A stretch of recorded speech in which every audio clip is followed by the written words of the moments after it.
יופיטר בחיים לא תצליח לעבור דרך זה! אבל ונוס כן? אבל נוכל להכניס רק 2 ברכב עם מושב קדמי ללא הפרדת אמצע. הוא מתכוון לוונוס? כן, אלוויס! בסדר, אתם שניכם תמשיכו בוונוס, ואני אוודא שג'ו יגיע בבטחה לתחנה. לא, אלוויס!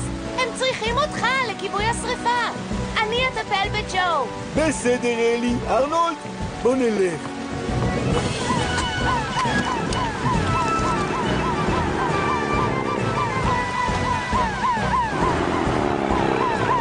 טוב, תישאר לידי ותמשיך ללכת. קדימה, ג'ו!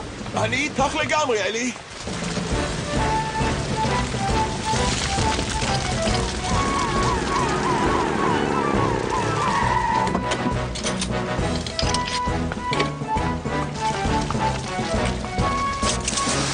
אני אביא עוד מטף כיבוי.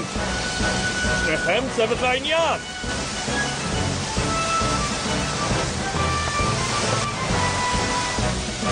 השריפה הגדולה מדי בשביל ונוס, המפקד! והיא מתפשטת לכיוון מיכלי הגז ששם. מה אפשר לעשות? במכלים האלה יש גז פחמימני נוזלי. אם הם יתפוצצו, הם יהרסו את כל תחנת הכיבוי.